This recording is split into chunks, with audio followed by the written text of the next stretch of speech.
Now see, this is the sixth question of the NCERT corner. Check whether 301 is a term of a list of number 5, 11, 17, 23. अब आपका देखो इसका मतलब वो कह रहे चेक, ये देखिए पहले समझ लीजिए तब हम अपनी एक्सरसाइज को भी स्टार्ट। चेक वेदर, क्या ये 301 जो ये टर्म है क्या ये वास्तव में इस एपी से बिलोंग करता है? हिंदुस्तान में कई बच्चे ऐसे भी होंगे बोले ये किसका क्वेश्चन है, इधर टर्म पूछ रहा है, इधर एपी तो लिखा नहीं और 5, 11, 17। नो प्रॉब्लम बेटा, आपको इतनी रिकॉग्निशन, इतनी आइडेंटिफिकेशन इतनी होनी चाहिए पक्की कि रियली दिस क्वेश्चन, जब आप वेदर टर्म देख रहे हैं और ये देख रहे हैं और ये देख रहे हैं आपका सीक्वेंस, हाँ अब ये सीक्वेंस आपकी एपी है या नहीं है इसको चेक करना है, तो ये बात को चेक होगा। पहले आप क्या करेंगे, कॉमन डिफरेंसेस को आप चेक करेंगे। जैसे डी निकालेंगे आप, a2 माइनस a1 करेंगे, फिर आपका ना देखो a2 minus a3 minus a2 करेंगे, और फिर आपका ना देखो दिस a आपका 4 माइनस a3। अगर सबके कॉमन इक्वल टू डी आ रहे होंगे, suppose it is 5, 5, 5, 6, 6, 6, whatever is there, if the common differences are same,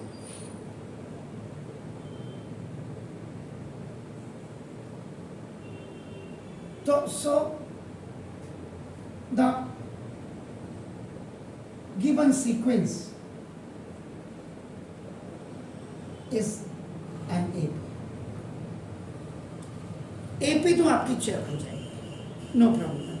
फिर उसके बाद आप क्या करेंगे, आप नंबर ऑफ टर्म आपका नाम यानी कि n निकालने की आप कोशिश करेंगे, और अगर आपका n प्योर नंबर निकल रहा है, प्योर नंबर का मतलब 53 निकल जाए या और 54 निकल जाए, लेकिन अगर 53.04 निकल रहा है या वट एवर दैट डेसिमल में निकल रहा है, अगर डेसिमल में निकलेगा आंसर, इसका मतलब ये आपका नाम इट इज नॉट आपका नाम,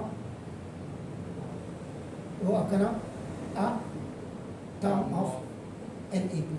तो ये 301 जो होगा इसका मतलब ये उसका नहीं होगा। यानी कि अब आप वहां चेक करो, 11 में से 5 जाएंगे तो आपका नाम 11 minus 5 is 6, then 17 minus 11 is okay, now 23 minus 17 is 6।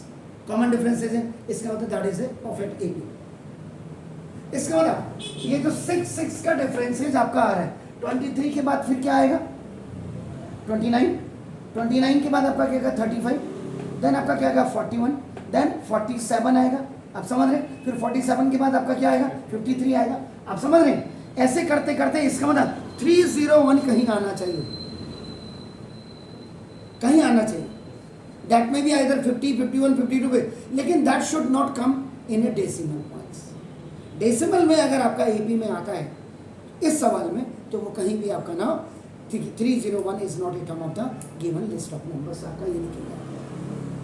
तो means before solving any question आपके दिमाग में सारा आइडियाज होना चाहिए, सारा थॉट्स होना चाहिए कि कैसे कैसे आपका नाम हम क्वेश्चंस के स्टेप बाय स्टेप हम आपका सॉल्व करेंगे। समझ रहे? Is it clear? नाउ अब आपका देखो मैम, अभी एक्सरसाइज स्टार्ट नहीं हुई है। एक्सरसाइज के अंदर घुसने से पहले कि बेटे ब्रेक भी ठीक होनी चाहिए, चेन भी ठीक होनी चाहिए, साइकिल चलाने के लिए खड़खड़ खुड़खुड़ आवाज भी नहीं होनी चाहिए। मतलब if my cycle is perfect, so it means my driving, my running, if I'm cycling, that is a perfect. रास्ते में टायर पंचर हो गया या चेन निकल गई बार बार, वो चीज नहीं होनी चाहिए। Perfect means perfect. Okay, so now I am solving this question sir, आपका सॉल्यूशन। तो now let small A be the, ये THE के लिए लिखता हूं मैं, इसलिए सभी को the first term of an AP and small d is the common difference. This statement you have to write up around in every question which is related to AP. ठीक है सर? ये सॉल्यूशन नंबर 6 NCERT कॉर्नर का ये लिखा। Then आपका नाम ये, आप क्या करेंगे, गिवन AP लिखिए, ये given and that AP is आपका नाम देखो दिस 5 11 17 23 ये सर ये एपी जो दिया हुआ है that is the infinite AP आपको ये दिया हुआ है ओके सर अब इसका जो एपी का एक्चुअल में आपका फॉर्मेट होता है आपका नाम दे सके फॉर्मेट ऑफ एपी बस एक अच्छे बच्चे में और बुरे बच्चे में यही अंतर होगा तो आपको अच्छा बच्चा बनना है देखो वाई एम राइटिंग क्योंकि इससे पता लग जाए first term second term third term fourth term अगर 3 टर्म दिए तो 3 लिखो आपका इज इट क्लियर तो नाउ अब आपका देखो ना common difference d is equal to आपका a2 माइनस a1 हो गया 1 नहीं भी लिखेंगे there is no problem 11 minus 5 is equal to sir 6 okay sir now again यहाँ ऑरली बिल्कुल नहीं चलेगा आपने कहा कि ऑरली चलेगा अब ये d1 लिखा दिया this a3 minus a2 now that is 17 minus 11 is equal to आपका this is 6 fine sir then next आपका now this again next again ये आपका नाम दिस ये कॉमन डिफरेंस आपका d2 इज इक्वल टू आपने लिखा a4 माइनस आपका नाम देखो this a3 and that is आपका 23 minus 17 is equal to 6 last में आपका तो therefore common difference d is equal to d1 is equal to d2 is equal to 6 इसका if the common differences are same so the given sequence is an ये जो question आपके first second third जो आपने first 3 question किया उसमें बहुत ज़्यादा आपने इतनी डेप्थ है आपने अगर YouTube में कहीं देखा हो नहीं हो किसी में नहीं मिलेगी हिंदुस्तान के 4 चैनल्स को आप टॉप में उठा के देख लीजिएगा नहीं होगी तो ये आपका देखो नॉलेज ये हो गया सर अब आपका देखो इसका मतलब AP इज परफेक्ट ये आपके बिल्कुल परफेक्ट आ गए सर अब आपका देखो ना for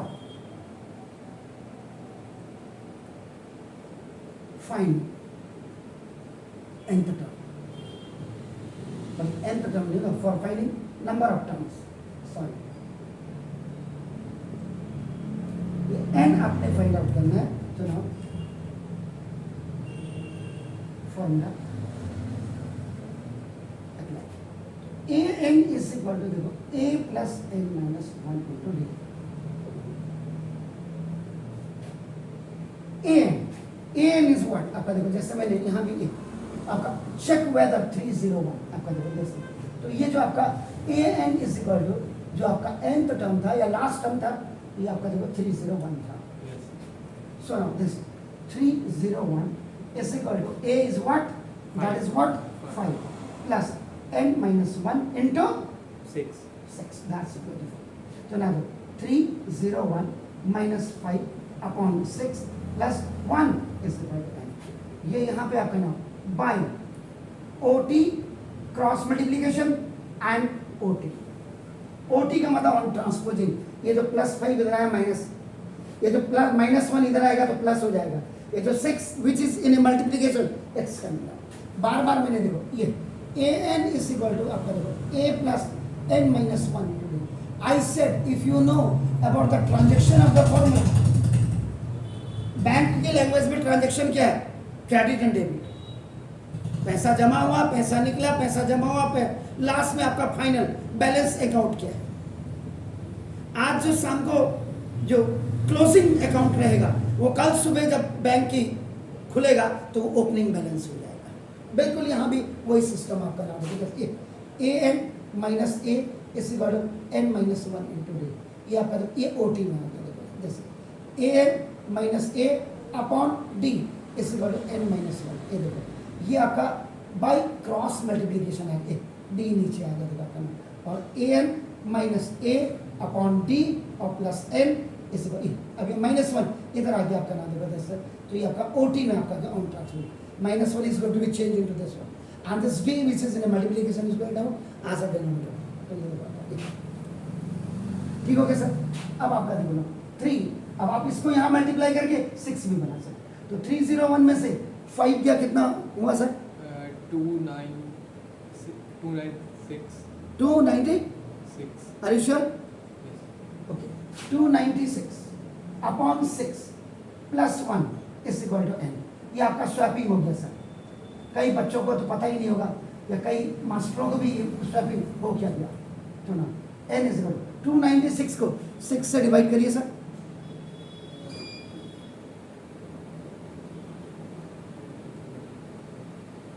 आप इसको ऐसे भी कर सकते हैं, देखिए ये आपका ऐसे, या आप सिंपल इसको ऐसे भी कर सकते हैं। देखो इसमें आपको कितना बोला, आपने कितना बोला?